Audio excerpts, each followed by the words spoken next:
Okay, so here's the opening where the old propane fridge was.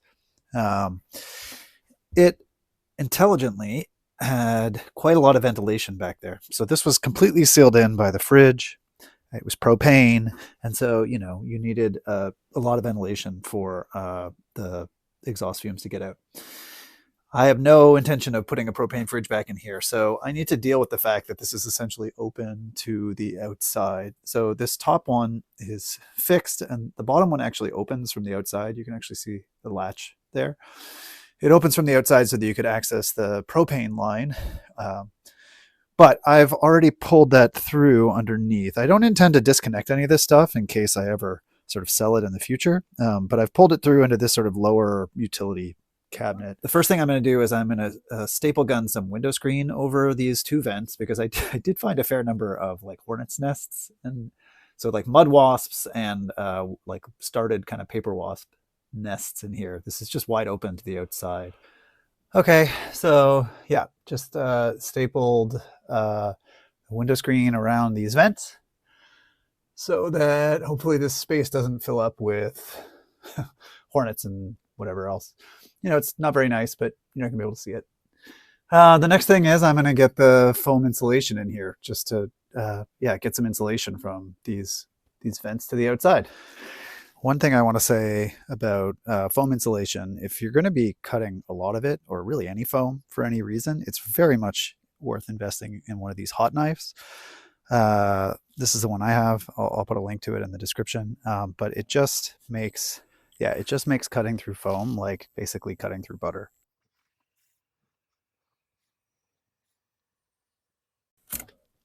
It does make a lot of fumes, as you probably saw, but honestly, I'll take those over the cloud of styrene dust that you would create if you used another method. So that's how I like to cut this stuff. So here it is, a little bit of insulation so that it's not just these old propane fume vents to the outside, letting cold air straight in here. It goes pretty high up, and it actually goes down to the wheel well, which you probably can't see. No. Oh, yeah, you can sort of see it. So it comes down and around the wheel well. So that whole back wall of this is now insulated. All right, and then the other place I'm going to put the foam board insulation is in these Jalousie style windows. So these are these like 3 slats that you can open up.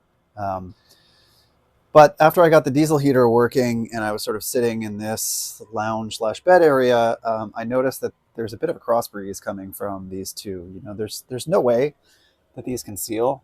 Like you can actually kind of see through the slats. This is what I'm talking about with these windows. So this one's closed. You can see there's like, I don't even know, like a 10 millimeter gap. It's almost a quarter of an inch gap in the glass. And, over here, I can almost stick my finger through that opening. And so, yeah, getting these insulated is going to be really useful for winter.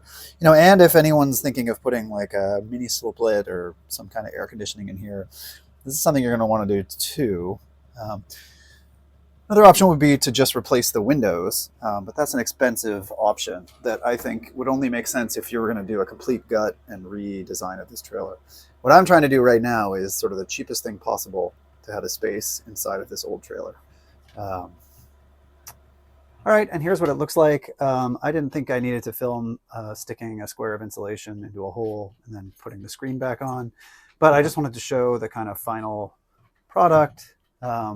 So one pane of glass over here doesn't open or anything, so I still have light coming in. I still have the front one, even though the kind of rock cover, whatever it is down. This is the front of the trailer. So yeah, the Jalousie window here that's broken is covered. The one that's there is covered. As we turn around, there was one at the kitchen dinette that was actually missing a pane of glass. So that one is now covered. And then there were 2 kind of in the back here at the bed area, and they're now covered too.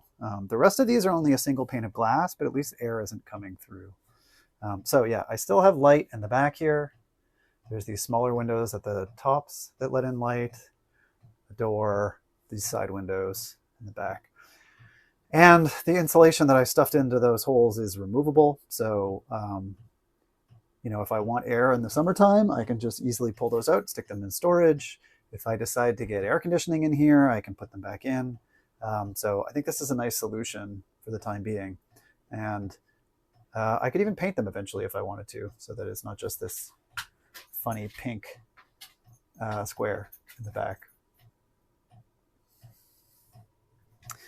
So yeah, pretty pleased with that. I think it's already helping with the temperature control in here.